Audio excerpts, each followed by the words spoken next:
Hi there, everybody. I'm Dr. Francesca Zampollo, and welcome to this food design webinar.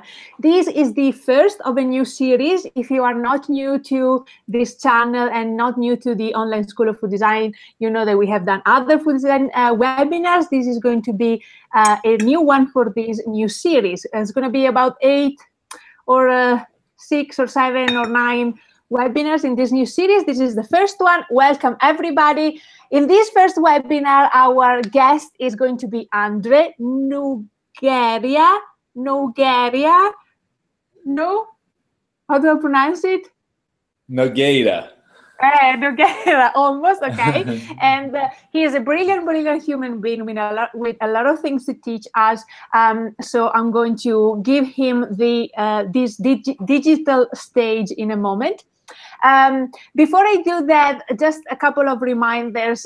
We are live, of course, and I am in Europe. Andre is in North America, Chicago, and we would like to know where all of you are right now and what time is it, and whether you have a cup of tea or a cup of coffee like Andre in front of you. And so just join in and let us know who you are, where you are connecting from, etc.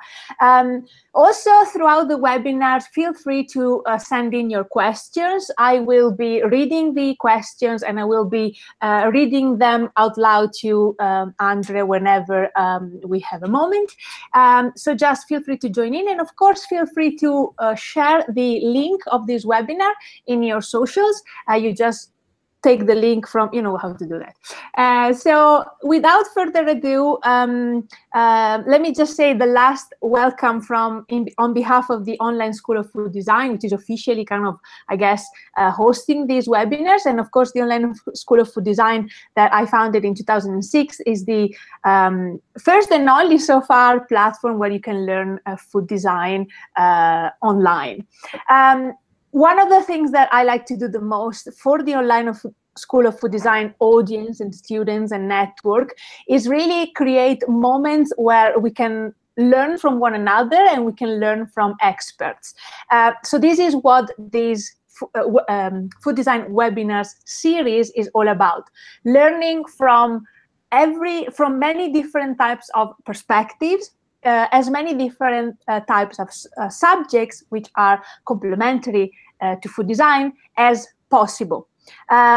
I am ready. My mint plant is ready. She is very excited today for this event, and she knows that we're going to talk about sustainability. So she is overgrowing with joy, and so she's here listening to every word that Andre is going to say. If your plants or pets are also there with you, excited, please share that with us. And without further ado, I'm going to introduce you to the brilliant Andre, and we're going to hear it from him. Andre, I want to ask you the first question as a way to allow you to just introduce yourself a little bit. So can you please talk to us a little bit about yourself as a person and as a food design thinker? So before I talk about myself, I'd like to thank you for the invitation, for the space. I truly admire the work that you do and the Online School of Food Design. I am not, I don't have that skill yet developed to talk to a computer directly. So I might take some time in here, which I think it's an extremely important skill to have. So this is good. I'm practicing here. No, that's good. Hello, everyone. Yeah. So hello, everyone. Thank you for joining us. For me, it's morning now, so I don't know where you are in the world. I am originally from Brazil, so that's why you hear a little bit of this weird accent. I'm originally from São Paulo. And as all of you, I do wear 7 different hats, right? So I have personal life, I have my professional life, and this question touches both of them. So I'm going to share a little bit about them both. So in my personal life, some of the hats there is...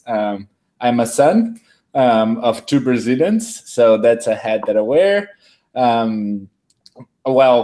Here in America was just the Mother's Day, so that's one of the things that got me thinking. They're both great references for me. I'm a brother of two siblings. So one is an older sister, She's a doctor, and one younger brother who's a rapper. So it's a pretty diverse family. We got a doctor, we got a PhD candidate in sustainability and design, and the other one is a rapper who is now in Japan to do a concert there. And I'm also a husband of Marina, my wife, who I better describe her as my partner in crime. So she's involved in everything and anything that I do.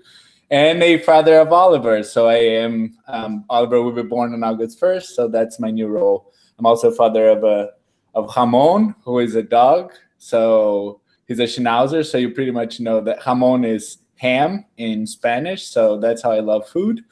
And I am personally, I'm also a sport lover. I like to run, swim, bike. I used to play handball in Brazil. So that's pretty much myself as an individual. I am as a I think that then in the boundary between the professional and individual life, I'm extremely challenged by the unfamiliar.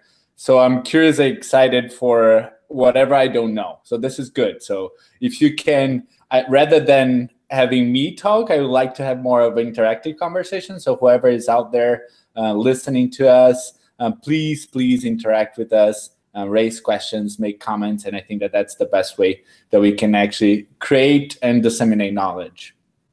Now, as a food design thinker, I think I am more of an explorer and intervener than actually a thinker. So I think that my thinking is better while I'm doing it. So that's how I think. It's through actions.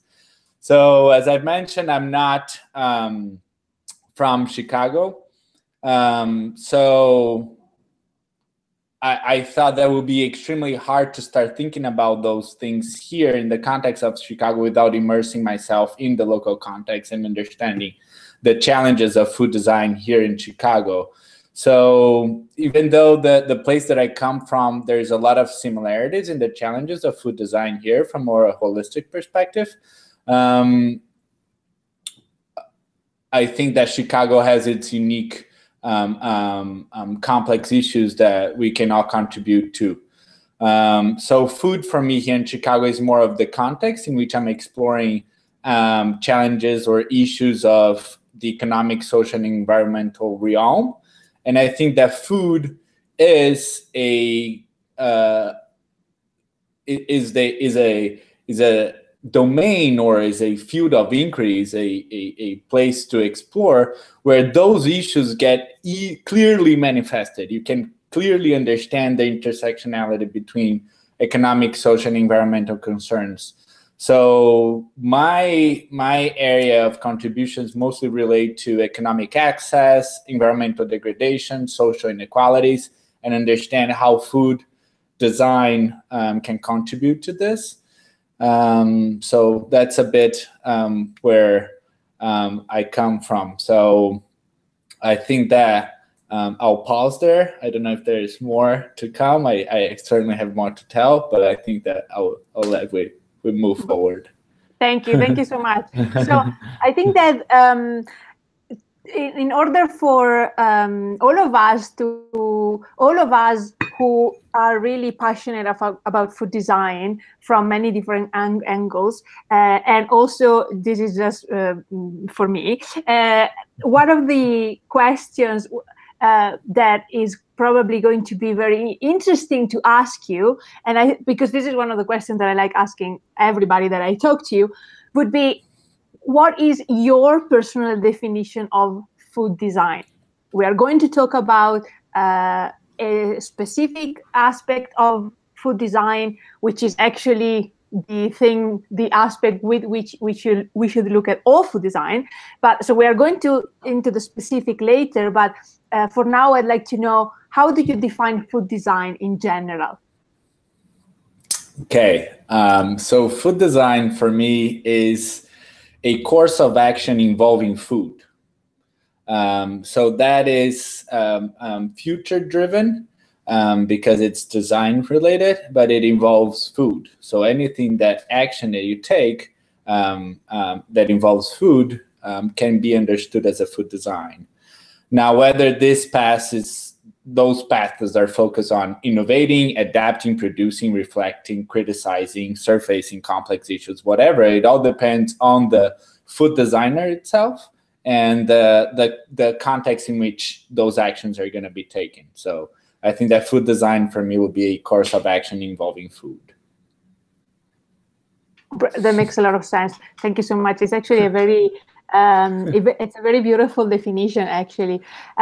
So moving on, I think my next question is, and we're going to stay a little bit more on the general maybe, but for sure the way you answer to this question is going to lead us into what we're going to talk about today more and your specific perspective. From your personal perspective, of course, what can food design do for humanity or for the planet? So food design as a discipline, what can it do?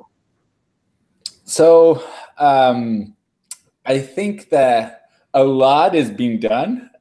So I think that one of the first thing that we all have to do, at least from my perspective and my humble perspective, is to recognize what has been done and the great work that people are developing in the food design discipline, as you call it. And I think that just like many other disciplines, knowledge creation and dissemination has been done in isolated.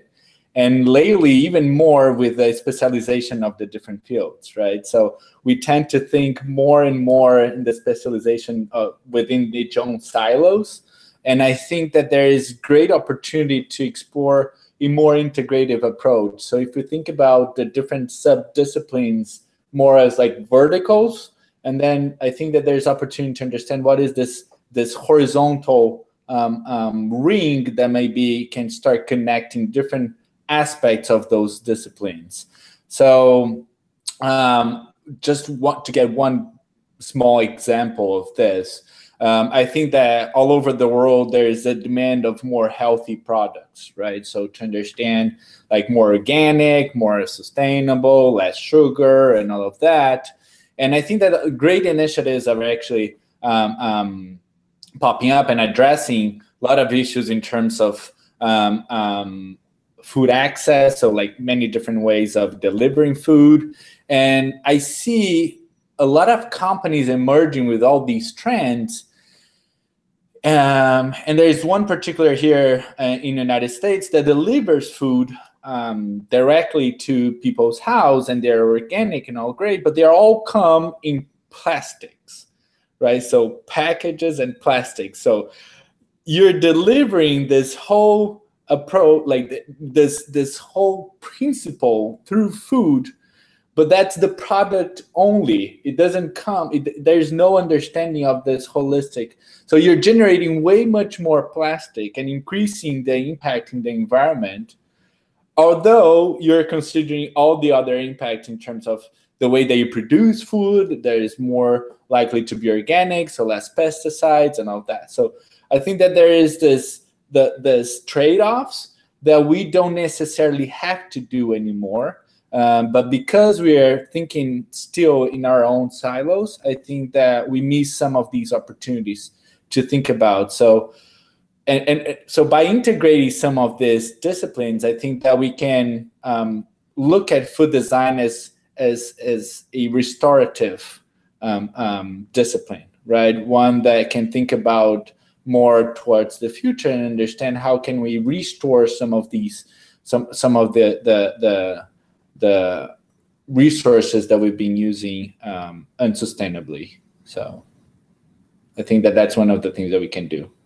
Absolutely, I completely agree. And I think that, well, when you were talking about packaging, my mint plant was cringing. Just the other day at the supermarket, I saw these 2 or 3 branches, I don't know, of mint inside on a plastic tray inside a plastic bag. So that was really heart cringing. So, but be quiet, don't worry. We're going to talk about wonderful things also.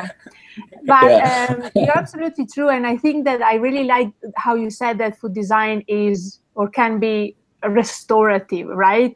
And I think this is beautifully said. And I've been talking about this for a while to my audience, which I know is made of many people who are designing, who are thinking about becoming food designers, basically an audience of change makers. So because food design, as you said brilliantly, can be so restorative, should be restorative, that is the reason why we as food designers have a responsibility, right? It's true that offer responds to demand. Okay, so if the consumer doesn't change his mind, offer is always going to be there. Okay, but maybe the bigger power is not in consumers' hands, but in our hands, because we in the end are those who provide options for the consumers to demand. But anyway, so I really love how you said that food design has this restorative power. Can I add one thing to that? Because I think that there's a lot of argument in that in terms of the consumer demand as the driving force for promoting change. And I think that there is that's true, but that is problematic if that's the only path, right? Because we have passed 7.5 billion food consumers in the world, right? As humans. So we cannot, and that's only human species, right? Because all of the other species also consume food at some level, right? But we cannot expect 7.5 billion people to change their minds, right? So as food designers, I think that we carry that responsibility of changing the infrastructure or providing options through which those people can actually have a more sustainable lifestyle, right? So I think that is the responsibility that we carry, because at the end, food design is an intervention, right? You will do something. It's an action. So I think that's a responsibility that we all carry as food designers. Definitely, absolutely.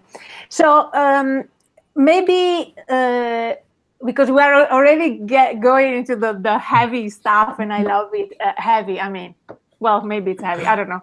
It's necessary anyway. But one thing that it's a bit more. I don't know. It's a question another question that I ask that I like asking people.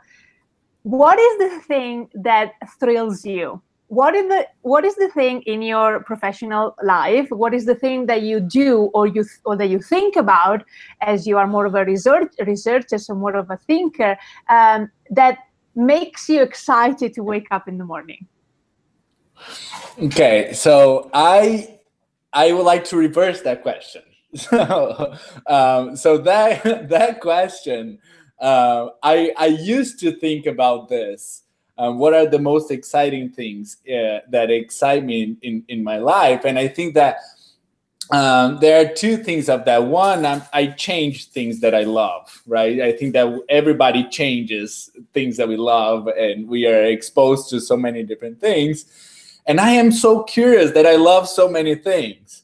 So I had to ask myself, and that was not myself asking, but somebody else asked me when I was having challenge to define my PhD. So Andra Liam, which is a researcher from Norway, came to me and he asked me, what are the things that make you really mad? That really, really bothers you, that won't stop you from moving forward, right? That will drive you, you want to intervene, you want to create that change. And I was like, oh, that's a good thing, right? Okay, so then I went to another page, to another book, and said, okay, let me get the Bible of things that really bother me, right? And trying to understand what is this one thing that really drives me crazy. And I got to the word injustice. So injustice is the thing that moves forward, whether this is injustice to the people or injustice to the environment. So I think that with that, comes a lot of other issues, such as like ethics, access, and all of that. But I think that as this idea of injustice with both people and environment is the things that thrills me or makes me really mad, that makes me get up in the morning and look around and say, okay, there's opportunity for me to be a tool to make a change. So yeah. That's beautifully put. Well done to you. So the next question that I have for you is kind of a preparatory question, I guess. I think it's a question that is necessary for us to. It's a little thing that is necessary for us to discuss to better let our audience know our perspective, to let our audience know our perspective better on what we are going to talk about next. So can you give us your take on the relationship between globalization and innovation? Yes, so that's a big question. And since we are, and that it can go in so many directions. So since we're in a web of food design, I'll focus on examples of food. And I will talk about some of the issues between the intersection between innovation practices and globalization processes through examples, right? So I think that, and then if necessary, we can go into abstraction and theory and whatever, but I don't think that's the point. But so on September 2017, the New York Times posted an article about the increase of obesity in Brazil due to the presence of big global companies and their impact in local economy. So, so the article references how the new offerings from these large industrialized organizations are changing the traditional habits of local communities, not only in not so much in globalized cities, but more into small cities in the countryside or in low-income areas or underserved areas. So those areas used to have traditional habits that now are considered the best habits, right? They will grow their food in their backyard. They will have organic food right there. And now they have all access to this industrialized food, very cheap, very fast. And that changed completely their diet and their cultural habits, right? So that's one example where innovation and globalization is generating some of these impacts in the local environment. Another one is in December of 2017, New York Times also posted another article that talks about the impact of these companies. And it's interesting because several the same companies are mentioned in both articles, generating impact in both countries, completely opposite places in the world, right? So Brazil and Malaysia. And then the one in Malaysia talks about the presence of those companies in sponsoring and financing and lobbying policy, nutrition scientists, academic societies, and all of those things, and how that is framing the whole narrative and the whole lifestyle of what should it be the life of an industrialized or a first world country, right?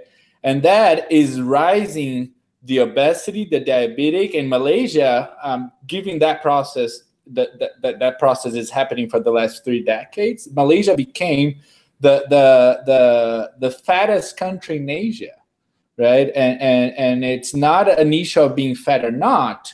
I think that there are skinny people that are extremely unhealthy as well, right? But I think that whole change in the cultural dimensions of local environments based on this globalized processes are a bit of a problem. Another aspect that I think that I can talk about here is exactly this issue that we were talking about, packaging, right? And the issues of waste generation out of food practices. So one example easily can talk about like the food itself, right? So you go here, you walk around Chicago and you see places when it says fresh orange juice, and I'm like, how fresh is that orange, right? Where is that orange coming from?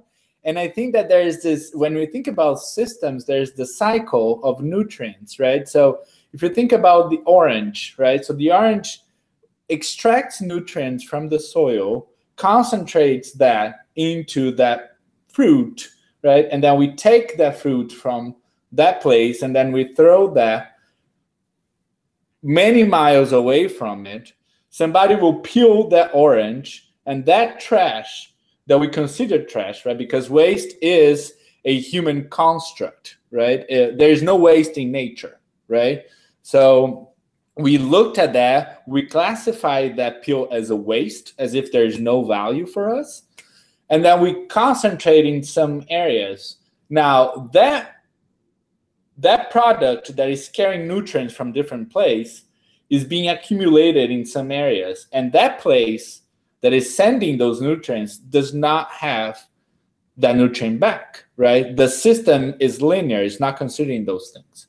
So that's one example. Another example is packaging.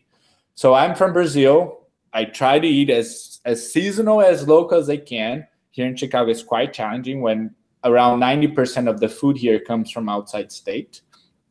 But I found cheese bread, which is a Brazilian traditional food, and I love cheese bread. I'm like, oh, I'm so sentimental. Now I need a cheese bread, right? So I got this cheese bread packaging, and I'm like, oh, this is amazing, right? Amazing. They sell cheese bread here. I'm so happy.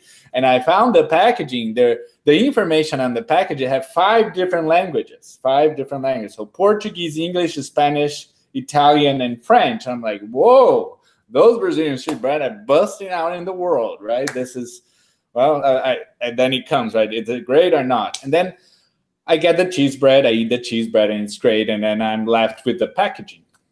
Now I'm looking at the packaging, trying to understand whether this packaging is recyclable or not. So I look at the recycling symbol there, and it says it's recycle. And I looked at the number there. There's a number 7. Well, I looked at the package and I look at the number and I'm like, this does not match. Here in America, the number 7 means compostable plastic. In Brazil, it means it belongs to a category called others, whatever that means. So the packaging, the company is worried about translating the information to 5 different languages so consumers can heat properly.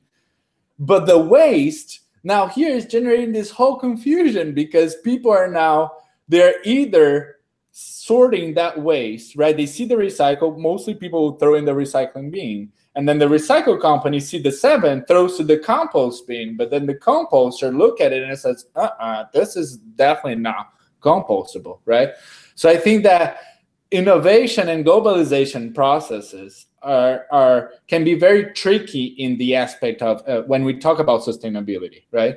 There are other great aspects, right, in terms of increasing access, right? So in 1970s, the problem was hunger, right?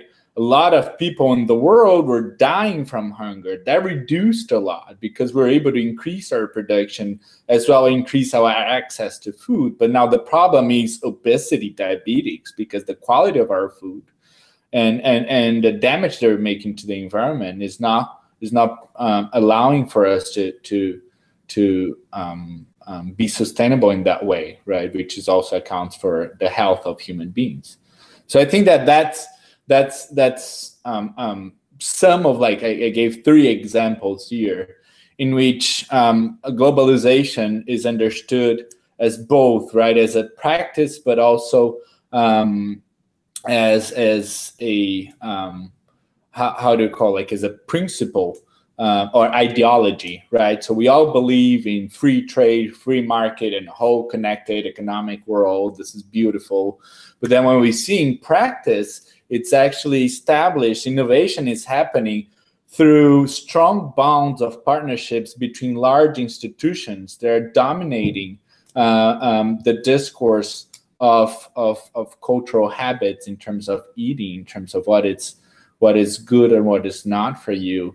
And that is generating a lot of disruption in the local context, not only in terms of the habits, but also small companies are being impacted by it, right? So small producers and all of that. So I think that that's a little bit of the context. I'll stop there and see if there's any questions or comments or concerns. Thank you. That makes a lot of sense. I think you put it very well, and I think that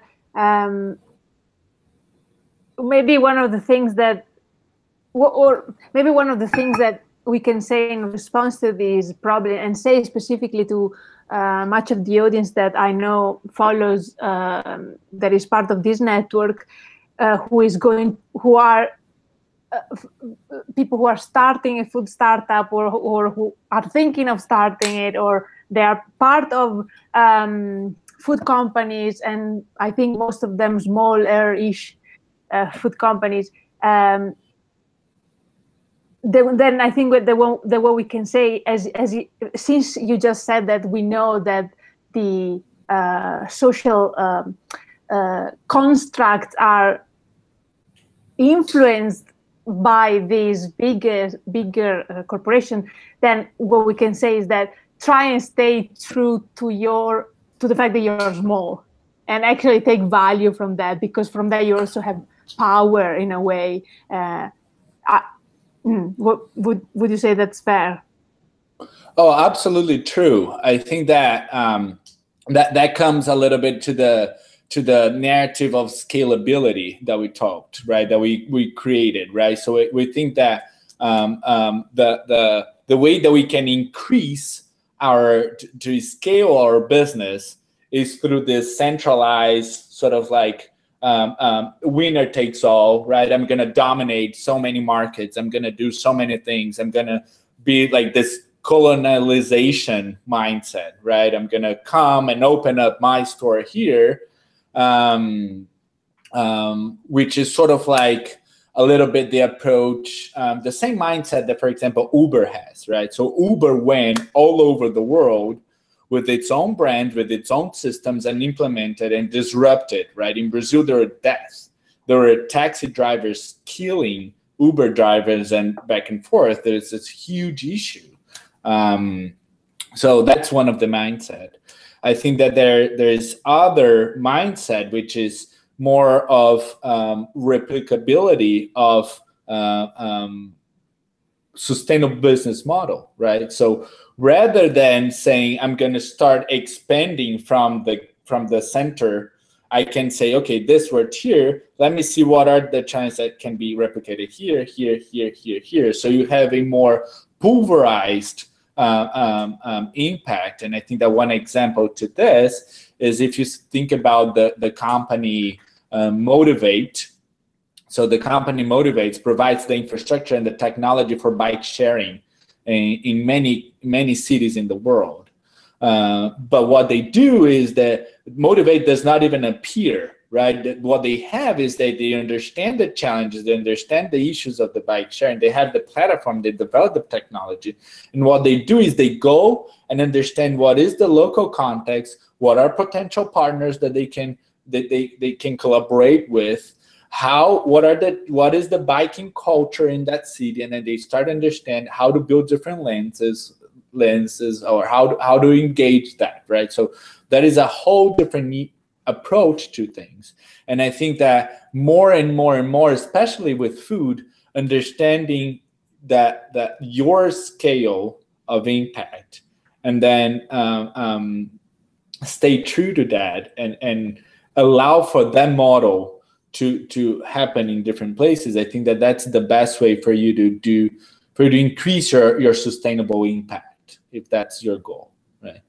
Yeah, definitely. So I think this is the perfect platform for my next question. We also have a question from Elizabeth. I'm actually going to link her question to mine, because I think they are perfect one after the other. So my question would be, do you have a sense from your research, from what you have learned so far, of how much or how little food companies in our case, embrace sustainability? And by embracing sustainability, I mean considering the state of humanity and the planet and society today. So the bigger aspect of sustainability, not just environmental sustainability.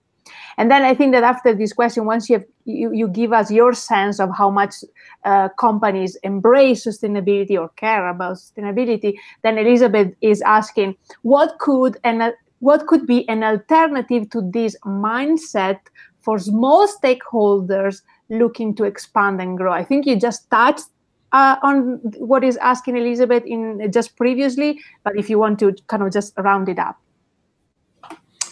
Okay, so the first question relates to how much or how little companies are embracing sustainability, right? And I think that there are two aspects of this. One is their goal, right? I mean, when I think that the companies that we have created so far, they're not designed to be sustainable, right? They're designed to provide new services, new products without considering the principles of sustainability.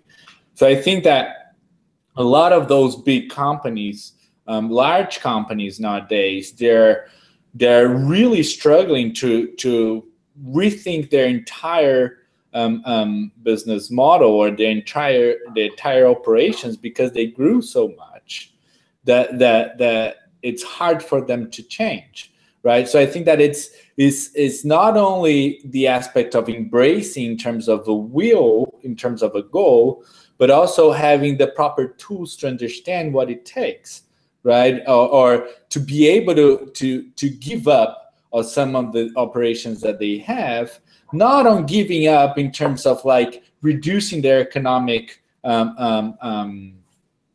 goals or not offering the products that they do, but really to think about how can they transition their current operations towards more sustainable models, right?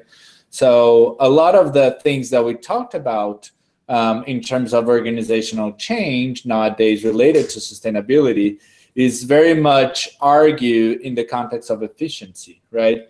Oh, if you're able to save energy, if you're able to save water, then your operations becomes more efficient.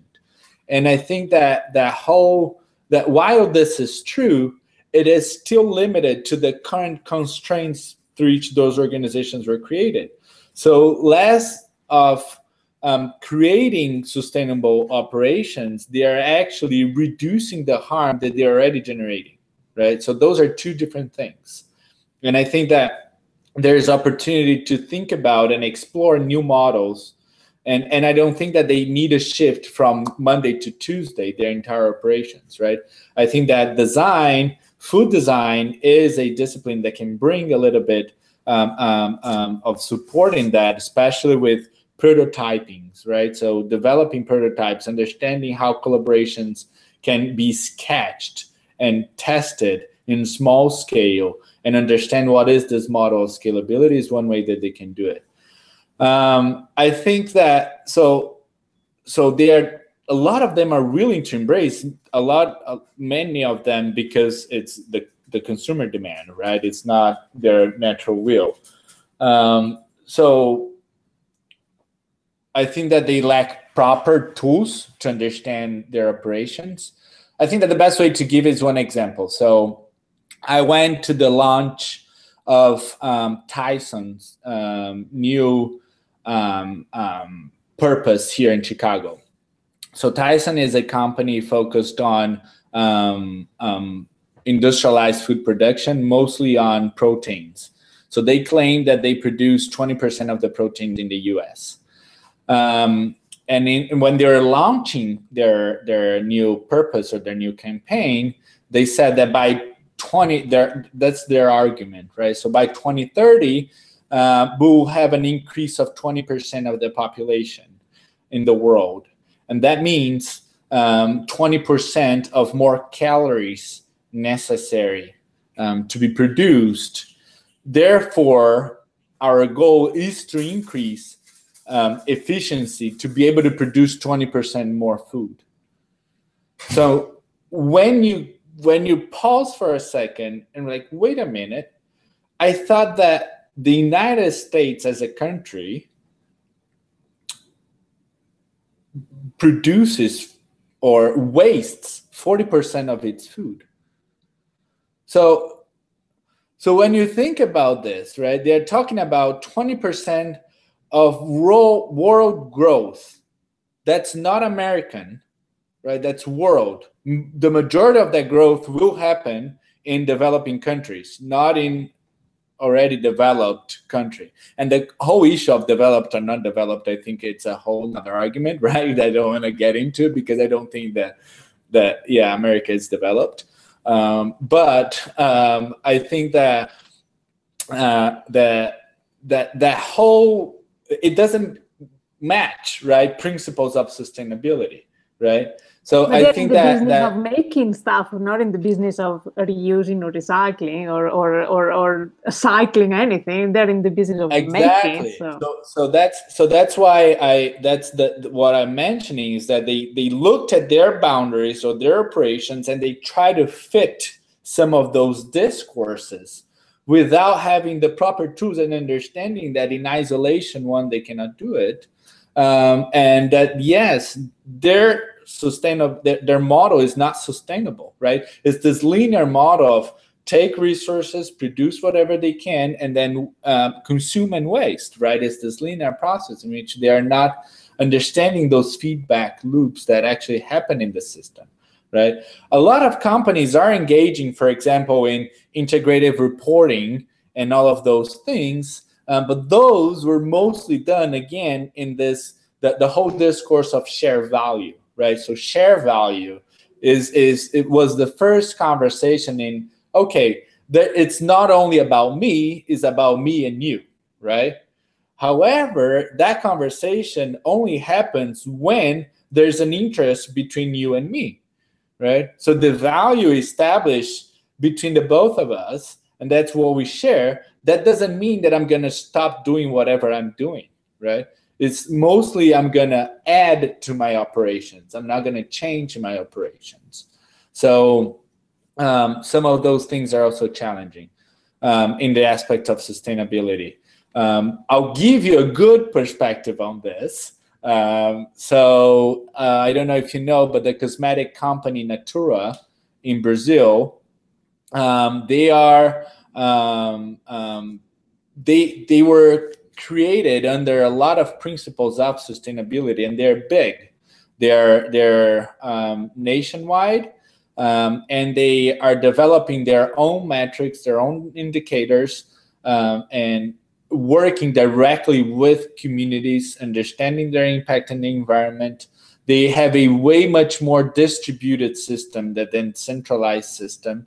So they have a very interesting model to understand and become a reference for what is one more step into becoming a large sustainability focused organization. I think that's now I talked about big companies, and then the questions from Elizabeth was in regards to small companies, right? And I think that small companies or small enterprises are more likely to be able to embrace sustainability because they're more flexible and therefore more susceptible to change, right? I think that while there is less resources, and I understand a lot of that constraint, I think that there is more easy way to establish collaboration and create a network that is more close to you, and aiming at producing the same sustainable impact. So one example that I can give to this is the work that we've been doing at the plant. And I know that you've done a video about the plant and the whole circular economy happening there. So I'm going to save myself. If you haven't seen it, take a look at it. I think it's great. But part of the work, part of the work that we've somewhere maybe. Later on, I'll put a link in the description of this video so you guys can go. Okay, so part of the work that we've been doing there is to understand what are the challenges of these small enterprises. So the plant is a food and beverage business incubator. It's not actually an incubator, but it's a center for food and beverage production. So there are more than 20 different businesses inside that one building, from beer production, bakery, indoor farming, outdoor farming, mushroom company, kombucha, cheese storage, ice cream. I mean, there's some coffee, honey. So there are so many different types of products being produced in one facility. And what they're understanding is what are opportunities for them to establish relationship based on the byproducts. So the spent grain from the brewery is going to a compost site inside the facility. That compost then is going to a microgreen company, which then sells the microgreen to local residents in their farmers market, right? So that is where products are getting more and more circular, and then the waste from that microgreen, the material that is not used, goes to the compost as well. So there are small closed loops being established. Obviously, this increases their efficiency in terms of financial resources. They save a lot of money, but they also increase the circulation of material and nutrients within a small scale. And that supports them, that allows them to make different investments in different areas of small business, because I know that financial resources is a challenge on small business. Right? So the more mutualistic, if we borrow that term from ecology, the more mutualistic relations is when both agents benefit from the relation, right? So the more mutualistic relationship that you generate within that scale or with the same purpose of that your business is, the more sustainable you will be, right? So challenging this idea of we have to create everything from the get-go, right? There are many people doing so many things already, and we have to understand what are the opportunities for collaboration among them. And I think that small scale businesses truly can benefit from this. Definitely, I completely agree with you. And I immediately want to go to the following question, because I think we are on the right path together. And because I'm a bit conscious of time. Of course, I knew we were going to blow it. We were never going to stay within 45 minutes, but that's all right. There's too many interesting things that you are telling us. So I think we should give ourselves the time. I'm going to skip a question though, and I'm going to go to the next one already. And I want to ask you, so now we kind of understand, we have an idea of the steps that many food companies, food businesses could take but don't. So what do you think could be done to get uninterested companies to design for sustainability?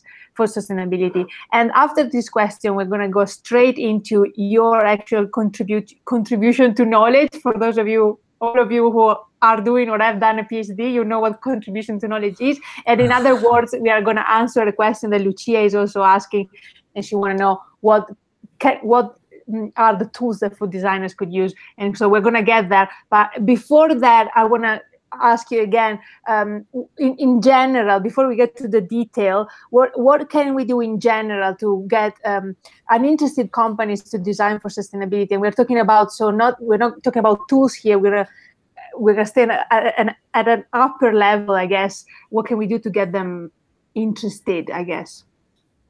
So I think that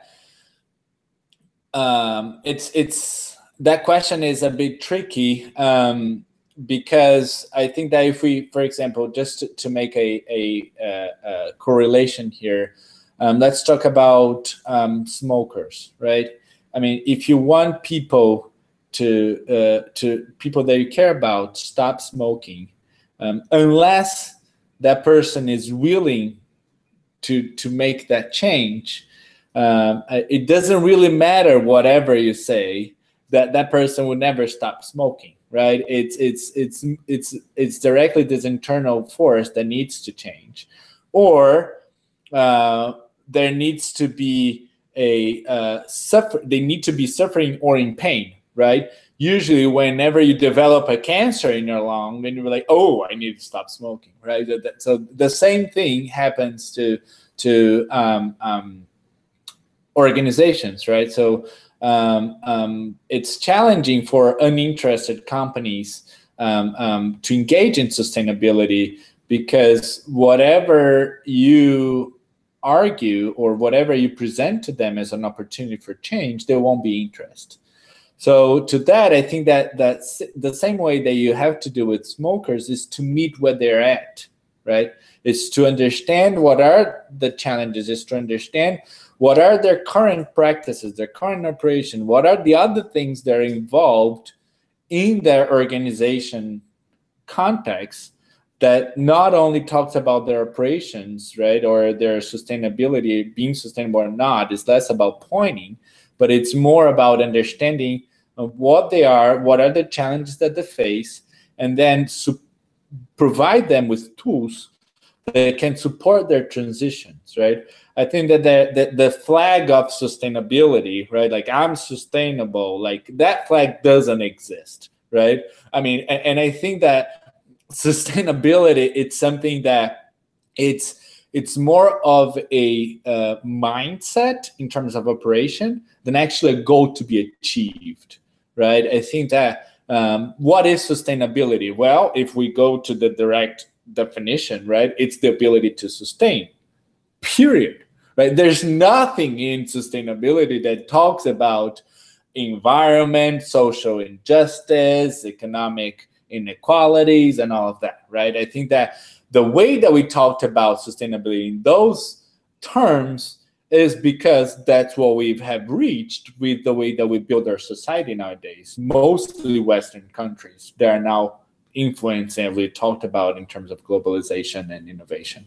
So I think that meeting organizations where they're at and explore what are tools that you can bring to support their transition. So there's no one size fits all solution for companies, right? They all operate in a different way. They all have different cultures. They all have different challenges, and we have to understand, do they value sustainability? Not only as the leader or their purpose, but truly the people that are in there, right? Is that culture focused on sustainable operation? If so, what does that mean for that company, right? What are the principles through which that company is making decisions? I think that that's a great step, right? And I think that one example to this is to think about, for example, General Motors. This is not related to food, but it's a clear example because everybody knows cars. So General Motors and Toyota had, Patrick Whitney talks about this in his article, Designing the Economy of Choice, where he also presents a lot of tools to support some of these transitions. He doesn't focus directly on sustainability, but he helps organizations to change. And if the goal is sustainability, then those tools are also valuable. But he talks about how General Motors and Toyota were innovating and were trying to provide a new offering. And Toyota was able to understand way much more, not only their consumer, but also the dynamics where society was going. What are the new principles they're resonating in people's mind when they're making decisions, and General Motors couldn't. So Toyota came up with a Prius, and General Motors came up with a Hammer, right, in the same time. So Toyota was able to get ahead in the market and all of that, being more sustainable in terms of their operations, in terms of the technology that they're developing and all of that. So I think that's an example of meeting organizations they're at, but also providing some of the tools. Another thing that I think that organizations can think about is, what are they doing by not doing something? What I mean by that is, we live in society that was is basically a racist structure, right? So end of slavery was in the end of 1800, beginnings of 1900s, and what society of that time did was basically said, okay, we all free, good to go, right? But the way that we build our society, the way that we build our knowledge is that if you're not capable of doing some of the things, then you're not going to be part of this conversation, right? But at that time, a lot of the folks that were once slaves were not capable of doing those things, and that's being carried over generation and generation and generation. Some of those regulations or some of those structures through which we live in were explicit. So here in Chicago, the real estate market in 1950s said, if you buy this apartment, you cannot sell it to a Black person. It was a regulatory aspect of it. So we live in society that are structurally racist and promote inequality. So by not going against racism, organizations are naturally reinforcing racism because they're part of that system. So I think that's another aspect, right, that we can also correlate. So what are the things that you are also supporting by not doing anything because you're part of this whole system? So I think that is to small companies. I think that's the great start that they can actually reflect upon, right? What are they aiming to reach that scale in those systems? If so, then they have to consider some of these aspects. And it really goes back a lot to the concept of responsibility that we have, that we were talking about before, as a company, as an individual designer, as a company. It's really up to us. So I guess that one way to rephrase maybe your answer would be, one thing that we can do as food designer is, as food designer consultants, for example, called into a company to design a new product, is to say, okay, thank you. And the company is not giving us anything that has to do with anything remotely associated with sustainability in their brief. And we're going to say thank you, and we're going to design sustainably. So that's one thing that we can do. We look at them, we say thank you, we look at their values, and then in our proposition, we do whatever, we design whatever we need to design. And when we present it to them, we also highlight the steps that we have taken to propose or suggest or implement, hopefully, choices that bring that company into a more sustainable path. Alternatively, I'm guessing that another way to answer this question, and I'm answering my own question, but I was thinking about it now. Alternatively, what we could do is to just leave them behind. As smaller, I think I've just lost Andre. Okay, I think we're gonna see if he's able to come back live, but I'm gonna finish what I was saying, keeping an eye if he's coming back or not. But I guess that what we can do is to leave them behind. We just continue designing our products, our events, our services, looking at he's coming back, looking at sustainability, considering sustainability, designing for sustainability, until the big companies will look around and say, hey, we are the only one not caring about all of this. Maybe we should do something. So Andre has not come back, but I think let me send him it. I think the line must have gone for a moment. Me send him a text for a moment. He's kind of our guest of honor, so if he's not here, I can ask myself questions and answer them on my own, but it wouldn't be as much entertaining.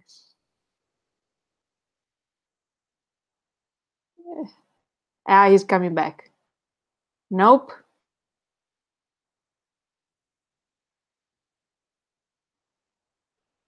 I see him coming back and going down again. I'm guessing there might be problem with his lines. We're gonna wait a couple of minutes if you don't mind, guys. This is the beauty of being live, isn't it? So because that he's back again. There you are. Oh yeah, sorry. No problem. You dropped. No worries. So I just finished answer my question, giving another answer to my own question. But you were saying something before I kind of interrupted you. Yeah, I think that that's because sustainability is a mindset. I think that it doesn't necessarily, although I think it's important, if it's not in the proper context, it doesn't have to be surfaced, right?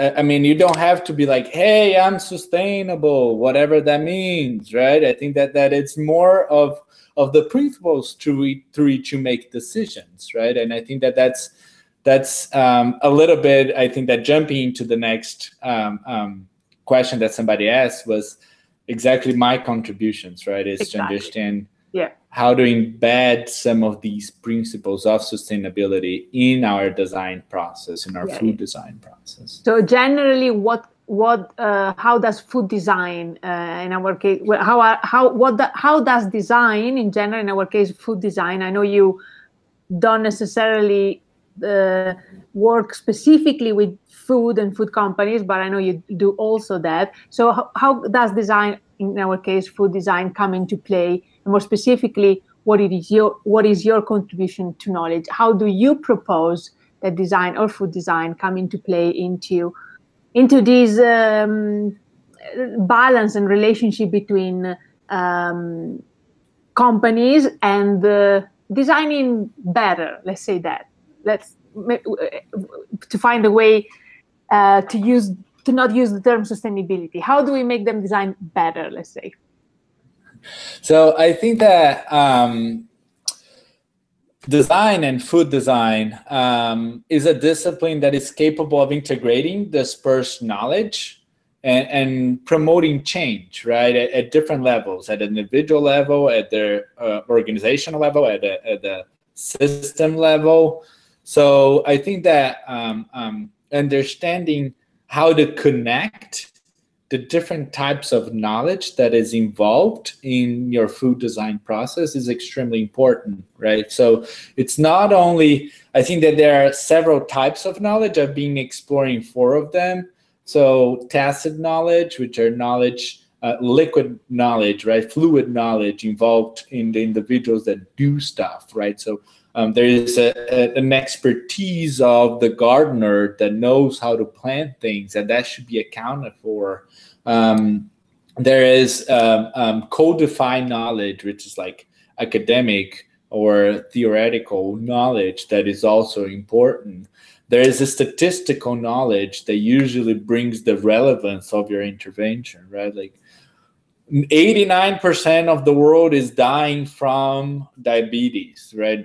I just made that up, don't call me. But like those are things that actually raise some of the scale of the.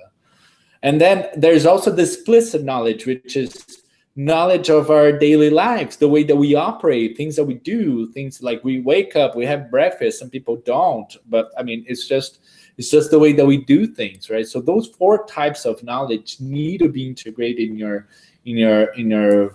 food design process, whether you're talking about packaging and products, or you're just cooking a different meal, or you're thinking about a whole new company or a new sustainable food system, which is part of what we did. We're still exploring here in Chicago. So I think that we have to recognize that our perceptions as human beings are always, I like to reinforce this, are always limited, right? We don't know what we don't know, right? And we have to recognize this. And we have to be open to learn from others and to engage with others and to invite others to our processes. I think that the more we do this, the more our perception of our opportunities and our options are expanded. So then we can make better choices, right? I think that a lot of the choices that we make is because of our limited perception. So the more we can integrate different types of knowledge, the more we can collaborate, the more it's more likely that we'll become more sustainable, because we're incorporating different framings, different issues, different problems in our food design process. So that is my perspective on design. So all of that to say that I found in design rigorous processes of raising meaningful questions, different questions when collaborating with others, and expanding the options that we have to innovate, right? So I know a lot of practitioners in design are exploring new methods and tools. Some of them I can mention here. So Patrick Whitney is one of them. Crystal Vanel, who you met, is another one of them. She's exploring that in Nama. Her office is in Belgium. And I go ahead. Design thinking is also one of the processes that give tool that you can use. Yeah, I mean, you're right there, right? I mean, you have a lot of tools, like from your cards to all of the frameworks that you provide, right? I think that frameworks, tools, and methods are there not for you to use to present your idea. They are there to help you think. They're there to help you expand your comprehension of the impact that you're generating. So if you don't use them while you are in your food design process, it's very likely that you're going to be limited in your offerings, right?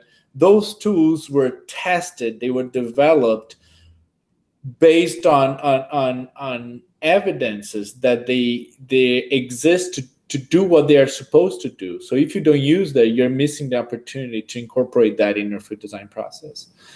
So, and that is a little bit what I'm developing. So part of what I'm developing is 8 lenses through which we can actually understand the system. So I'm focused on system. I think you all have you all know by now, right? I think that as we all should be now. We all should be focusing on systems. Even if we are designing just the packaging, we should think about the system. So we all should do that. Yeah. So I think that's a bit of the contributions that I'm making, is to help food designers to understand that interconnectivity between the different levels, right?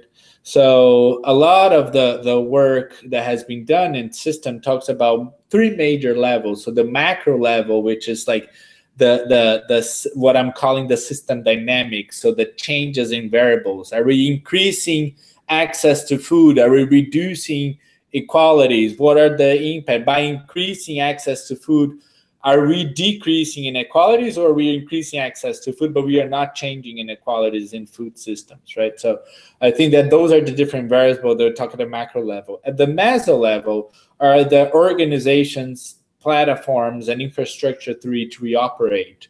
So that comes the organizations, the institutional thinking, and the platforms that we utilize. And then at the micro level comes the products and services that we create, right? And to that, it all involves. So I think that those 3 levels need to be interconnected if we're thinking about sustainability. And some of the tools that I'm developing are focused on understanding this, right? So how your products and services are connected to the infrastructures that you're utilizing, what that infrastructure allows you to do, the impact that that infrastructure is generating through your products and your offerings, and if that impact is actually achieving the goal that you desire. So I'll give you an example of this. Is we are looking at farmers markets here in the city of Chicago as a platform for establishing local circular economies. So when we were mapping and understanding this anatomy of the of farmers market as an infrastructure, as a platform in the city, we understood that the infrastructures that they utilize now, the mechanisms that they have focused on diversity, are related to diversity of products and diversity of offerings. So they're bringing food, but also non-food. They're bringing prepared food. They're bringing juices. They're expanding the diversity of offerings in farmers market. They are like from shoes, sometimes earrings, and all of those different offerings. But that's not related to diversity of people. So there is no regulatory aspect in farmers market that talks about the composition of the vendors, right? Trying to understand whether they're all males, females, white folks. I mean, and those are all dichotomies, but there are so many, the range between the diversity changes so much. And I think that that is an issue because we don't see that much of diversity in farmers market here in Chicago. So understanding that interconnectivity is one of the things that I'm developing. And the way that I'm doing this is bringing 8 different lenses through which we can understand the system, right? Because we're talking about the system, and the system is adaptive, right? The system is complex. It's not a fixed entity. It changes. The system will change with you or without you, right? So this whole issue, I'm going to design the whole system. No, I'm sorry to disappoint you. You're not going to design the whole system. What you can is do interventions in the system to promote change, understand what are leverage points, and then Donella Meadow talks about leverage points, and then see where can you intervene.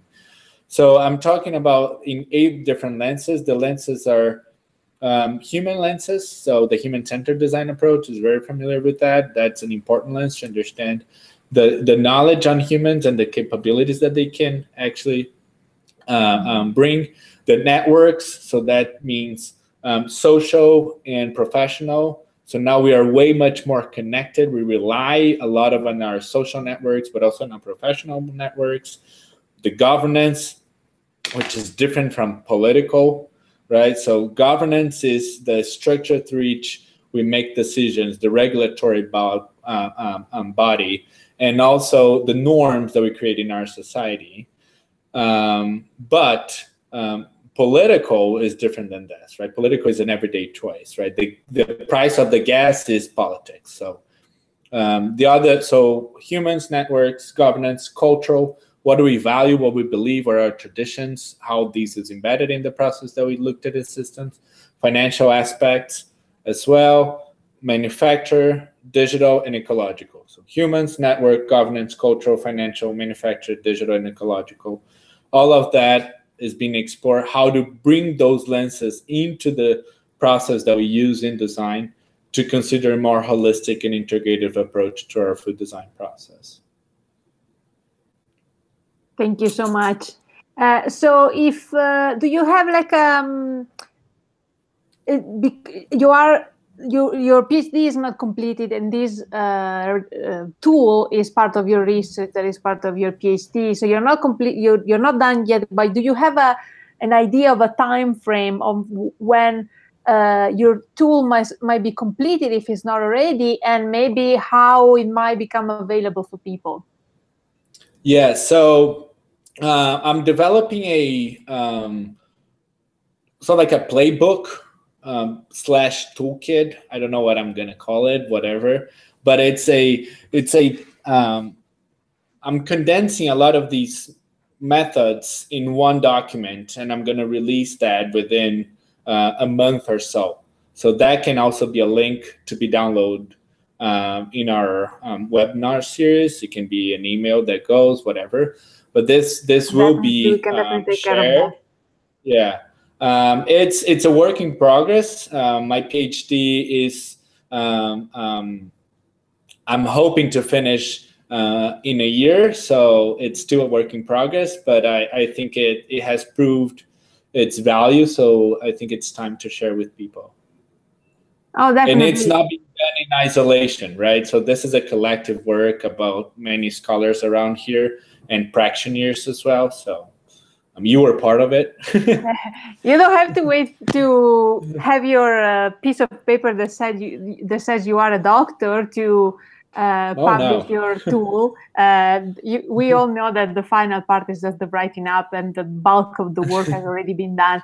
So well done. So we'll keep tuned to that, and as soon as you have a link or anything, I will put it in the description of this very video. Webinar video will be a video at the time, and we can see how to share it with our network for sure. So thank you so much, and Andre. And of course, it's 1 hour and 20 minutes. And how are you for time? Do you have to kind of leave? Do we have like 15 more minutes? Yes, we have. Yes.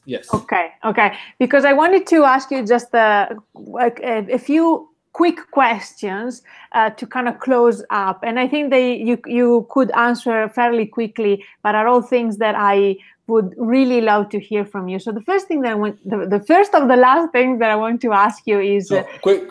Just sorry. 1 second. Yes. Can I have 1 minute break? I really need to go to the bathroom. Sure. Yes, you can. Okay, go. So I'll be right back. Just a second. No problem. So this is live webinars, everybody.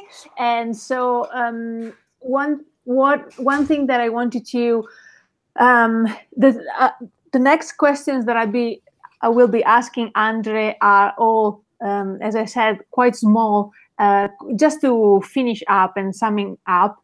But there are questions that I think they're a question for us to look at the future, I think, in a way we can say that.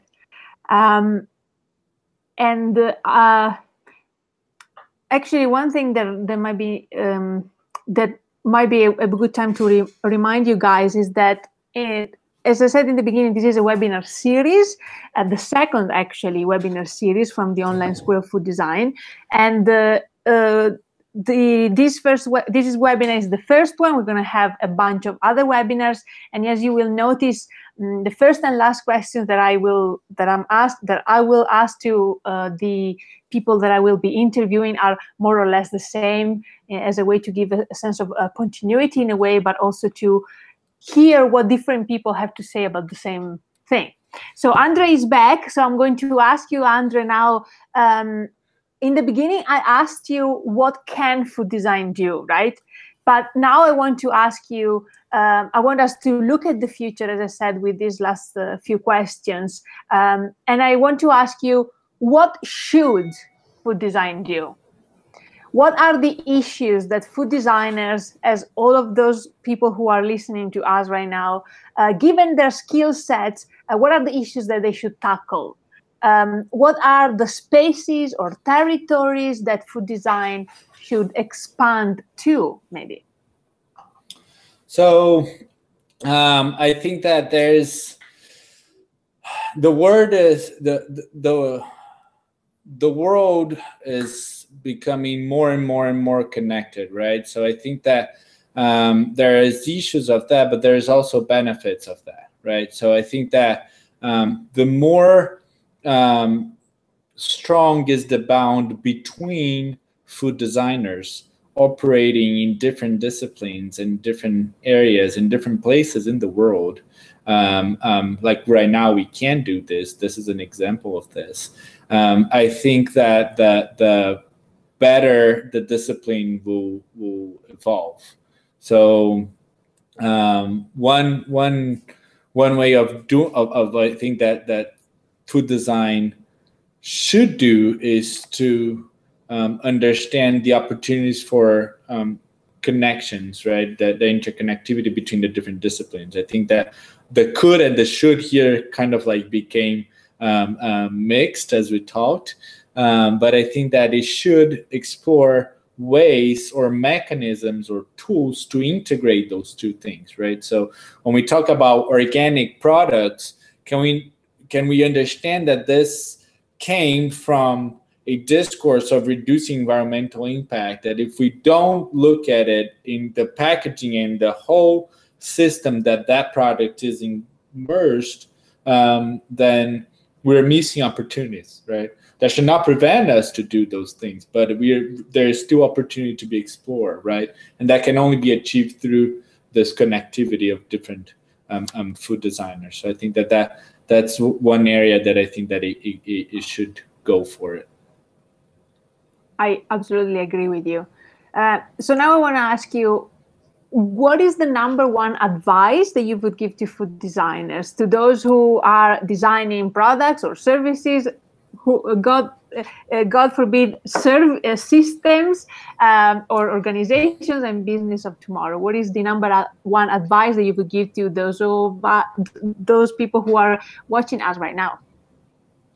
I would say collaborate not only with other food designers, but with diverse group of people, right? With other disciplines as well, right? I mean, a lot of the knowledge that I benefited from came from other fields that are not from the design field, right?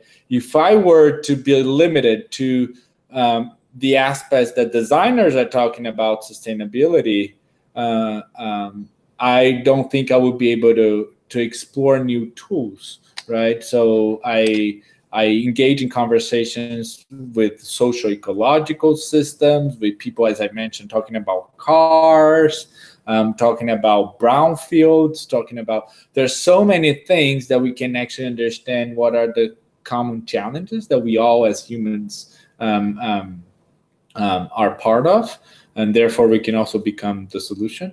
So I think that not only collaborating with other food designers, but also collaborating with other folks. Now, that doesn't mean that you should just have an open house in every single project that you have and say, oh, let's everybody collaborate, right? That can be very challenging and not productive, right?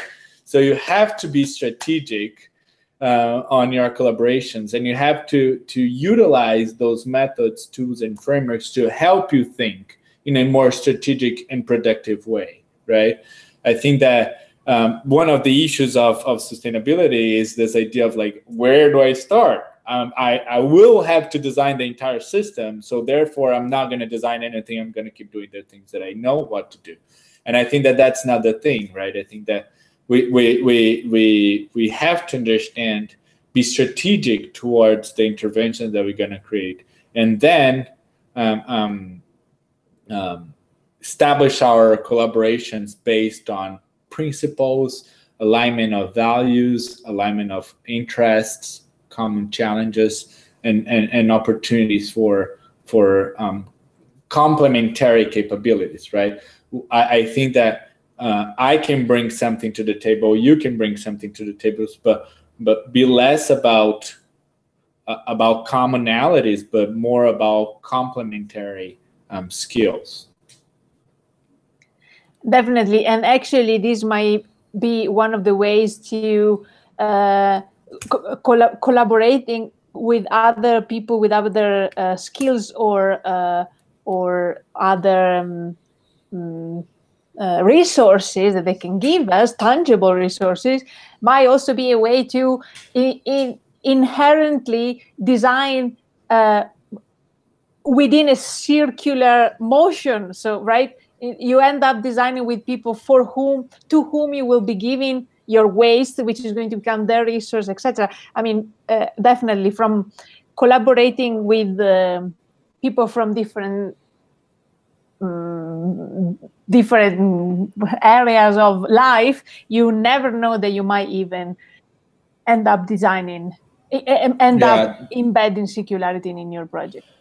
So the whole circular economy conversation, I think that there are principles of that, but that again, it is still framed a lot on those large organizations, right? So you have like big companies, big foundations talking about this, and again, when we get to the small companies, to the local context, those issues are different. So one of the arguments that we're making here, and there's a report about that work that we are doing with Farmers Market here in Chicago, will come out in about 1 or 2 weeks. And there you can see a lot of the tools and frameworks that I've used to explore that conversation. So that's another one to keep an eye on. But we are talking about local circular economy, not only in terms of circulation of material and nutrients, where the Ellen MacArthur Foundation talks about the technical and the biological cycles, right? But also circulation of knowledge and money, right? So we created a new logo, a new representation of what is a local circular economy that talks about material, circulation of material, talks about circulation of nutrients, talks about circulation of knowledge, and talks about circulation of money. All that to think about, empowered by principles of transparency, diversity, and inclusion, right? So I think that's a whole different framing of understanding the circularity in the system, but which raises different questions, it raises different challenges, which then provide opportunities for innovation as well. So brilliant. That will come out. Yeah, looking forward to put our hands on that report. So what is your biggest achievement or discovery so far that can be transformed into a teaching moment for food design people who are listening to us? But what was your biggest achievement or discovery? So I think that I don't know if I can claim anything that it's mine. I think that it's all a collaborative construct, right? I think that, as I just mentioned, the circulation of knowledge, I'm one more agent where those things are circulating, right? A lot of the things that I mentioned are things that people have been talking about, you talked about, others talked about, and I benefit from this. So I see myself more as a catalyzer. But I think that one of the contributions that I'm consolidating different types of discourses is through the 8 lenses of innovation as a framework that allows you to understand the multiple flows within one thing, right? So when you're designing, let's say you're designing a bread, right? A new recipe for bread. You are designing that based on your cultural values. You're designing that based on your knowledge and your capabilities. You're designing that based on, you're going to sell that based on the networks that you have established. You're going to have to fit that into the regulations of your country in terms of food safety, in terms of those practices. You're going to sell by a price that is also a cultural construct. So there's all of these different flows that we take for granted when we're doing it. But by exposing them and utilizing those different lenses, we are able to intervene in all of them if we can. That doesn't mean that you should, but they all present opportunities to rethink. Is a bread the best way of thinking about this, or is it not, right? Why am I thinking about bread, right? I mean, a lot of those things, for example, in the product development class here in Chicago, one that I've came to talk several times in those classes and give feedback to students, the framing is even given by the faculty. Say, you have to develop a protein bar. For who, why, how, right? Why a protein bar, right? There's a lot of cultural construct in that we don't even question ourselves. We just dive into it. So when we have those different lenses and we're able to surface those different things, I think it expands our perception of the system and allows us to intervene in them in different ways. So I think that's which is very much needed for sustainable development. So I think that's my major contribution so far. That sounds perfectly right. And there's actually a nice follow-up question from Elizabeth. And she's asking, a lot of small stakeholders in developing countries already are using circular economy models, just without using the term. Could the way developed countries practice circular economy influence or possibly disrupt an existing sustainable system? 100%, right? Is exactly is the same colonial conversation that comes by bringing this industrialized products, right? All of these discourses, they have to be contextualized. They have to be understood within the constraints of the local context, right? You cannot claim something without understanding what it's already there, right? So I think I think that's actually the major challenge that we are facing here in Chicago when trying to engage in that conversation of circular economy, right? Is to say it's way much more than the circulation of material and nutrients, right? Biological and technical nutrients, because all of that circulation is sustained by, for example, humans' interactions, right? Is sustained by climate conditions, right? Here it snows. There are different challenges when you're, for example, transporting materials during winter through waterways. You cannot think about this if you're not contextualizing those things, right? Those circulations, they're established through a network of actors, whether those actors are human, non-human, meaning technological aspect, or other living creatures as well, right? So I think that we have to understand the context in which those narratives are being brought. One, if they're even desirable, and two, if so, how can they actually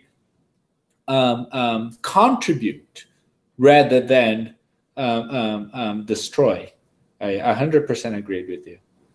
And it really goes back very well to the example that you did in the beginning about the bread, the Brazilian bread in the US, right? The moment you go beyond the local, then of course, if you don't do your homework well enough, it's very, very likely that you will be disrupting something.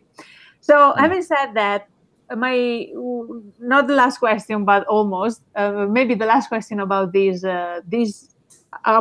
conversation is to probably round this up in a positive note. What is your hope for the future, and also maybe how do you hope to change the future of food design or through food design?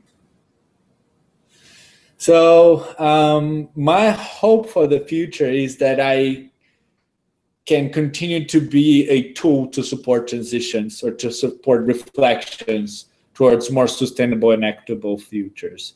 I think that's my hope. I hope that people utilize me in that way with the best that I can contribute, and 100% I'll be willing to do, as I mentioned in the beginning. And I think that my hope, that's wishful thinking, in the world of food design, is that we are able to truly connect ourselves to what it really matters, not only in terms of principles, but also in terms of infrastructure that we live in. So one of the questions that I raise myself constantly is why organizations that are doing a better job in terms of environmental impact, for example, local organic food growers, have to pay certification to prove that they're doing that, while other organizations don't, right? I would much rather see organizations say, I pay this stamp to not be organic, right? Like, I have to pay for not being organic, whereas others don't have to pay because that's the way that food should be grown, right? So I think that is a hope that I do hope that we won. Once upon a time, there was this time when people had to pay to prove that they were doing organic growth, right? So I think so we'll see you guys. We'll hope. see you all in 50 years. We'll see if this has happened. So yeah, so I mean, and that comes, for example, to issues of inequality again, right? So small local producers cannot pay for those stamps, and then they cannot say that they're organic, right? So there's a difference between certified or certifiable, right? So and then I go to farmers markets here and I'm like, are you organic? They're like, yeah, but I cannot tell you this. Okay, well, thank you, you just told me, right? But and then anyway, I think that's my hope for the future, that we align. There is a pyramid. I think that it's interesting. There's a pyramid called Be Do Have. It was developed by Fred Kaufman on theories of conscious business. It's very interesting for small organizations out there. I think it's extremely valuable knowledge to acquire. But it talks about the bottom of the pyramid is be, the middle is do, and the third is have. So, and in order to be conscious, the development of conscious is when you're able to align those three things, right? What you are is what you do, and therefore you achieve what you want to achieve, right? So, but what happens now is that a lot of organizations want to have a more sustainable outcome, meaning they want to change the top of the pyramid without changing the middle and even thinking differently on the bottom, right? So that's when they're not sustainable, because they try to frame these discourses on greenwash. I mean, we've seen all the problems of those things, right? The single action, right? I'm sustainable because I recycle. So in the same way, right? I mean, I'm sustainable because I grow organic, but if you don't have a good, if you don't follow, if you don't provide a good work environment for your employees or working conditions, then you're not sustainable anyway, right? So I think that I'm organic, but I sell here in Chicago and I come from Kenya, right? I mean, it generates friction in my mind, at least. So I think that I hope that we are able to align more what we have to what we do and what we believe. That sounds wonderful, and I'm sure that if it's not already, it should be a hope that all of us have for the future. So, being completely over time in a way that is just ridiculous, I'm going to conclude with one final we are Italian and a Brazilian, yeah. So we are culturally fine. Yeah. So I just want to conclude with another question that you can answer to fairly quickly. And it's really a question that I think brings it all back to the fact that we are humans, we are human beings. I guess, and the question that is going to bring out again, as you did in the beginning, your human side. And it's not that you didn't seem human so far. I mean, the fact that you are a person besides a researcher and etc. And this is a question that to me is very intimate, and that opens. It's a question that has the opportunity of opening two windows inside somebody's heart or soul. So it's a question that to me is personal in the sense that it's emotional for me, and it's something that I just love bothering people, with which I love bothering people whenever I have a chance. So I'm taking my chance with you. And my question is very simple. What is your most meaningful food and why? Okay. So that's a good question. So meaningful food, I think that they change with the experiences that we acquire over time, right? And I think that our society have a lot of the experience that we promote in our society is around food, at least in the Western countries, right? Like, let's get together, let's have food, let's get married, let's have food, right? Come here. Like in Brazil, it's the most common, right? Come here, let's have a coffee and that cheese bread, or let's have a coffee and a piece of cake or something, right? So I think that everything so I have a lot of memories, great memories, from finishing marathons to starting early, finishing marathons, and have just an amazing piece of orange there, which is great. Or waking up with a surprise breakfast. I love that too. I love to do surprises as well. But I think that if I think in this way, right? So the meaning comes as complementary by the experiences that comes in that memory. There is one thing, and I think it's funny, but it's one thing that is carried throughout my entire life until now. Ever since I was able to eat it, which is called goiabada. So goiabada is a guava candy made in Brazil. It's not. I haven't tried. I've tried, but I haven't tasted guava candy like they do in Brazil in many different places in the world. I've tried in Hong Kong, in Italy, in Spain, here in America. Cannot get it. So if you ever go to Brazil, try the goiabada.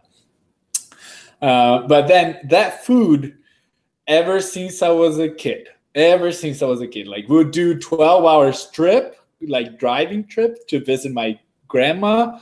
And it was the three of us, completely irresponsible parents, would lay down the back seat, and we all be jumping around between the luggage of the car and the back seat. And the only way to get me settled down was to give me guava candy. So as soon as I got off the hospital after surgery, here comes my mom with guava candy, right? Here, my parents come visit me here. They bring guava candy from my grandma. The cake of my wedding with Marina was made of guava candy. So I mean, if you want to make me happy, just bring me a piece of guava candy from Brazil. That's all I need. So noted. So that's one of my meaningful foods, because it's been with me throughout my entire journey. I actually have a guava candy here that I'm saving for a nice moment in my life to celebrate. So Oh, fantastic. Thank you so much, Andrew. That was Andrea. That was beautiful. And thank you for sharing this personal note with us, and thank you for sharing all your knowledge, and thank you for giving us a lot of interesting thoughts for food. Let's say definitely a very charged conversation, and actually there are also other people saying thank you very much. Elizabeth is saying thank you for this amazing discussion. There's Mariana is a Brazilian researcher working on a project about the affective memories around Brazilian sweets. For me, goiabada plus cheese have the same meaning as something that I would eat as a kid. See, fantastic. I love these connections. So that's beautiful. So I just want to conclude. Thank you, everybody, for coming here with us and joining us in this conversation, in this first live webinar. I just want to remind you that the second live webinar will be next Wednesday at 5 p.m. GMT +2 as well. And that's it. I think, I hope I'm not forgetting anything. If you're interested in knowing more about Andre, where can we find you, Andre? I think that you can, I mean, I'm on all the social media, not all the social media, but some of the social media like LinkedIn, Facebook, Instagram. My email is, how do I, will you put my email on this link of this webinar? Yeah, if you tell me, I'll type. I can, yeah, so it's ANOGUEIRA. So A Nogueira, my last name, A Nogueira at id.iit.edu. So that's it's a lot. And paste it from my Gmail because I think it's I just send you here on the yeah. So I can put it in the come on, open up. I can put it in the YouTube chat, so people will always have it and they can see it. And I'm gonna put it here. Nope.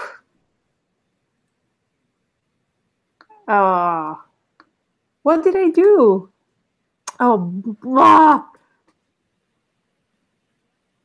Okay.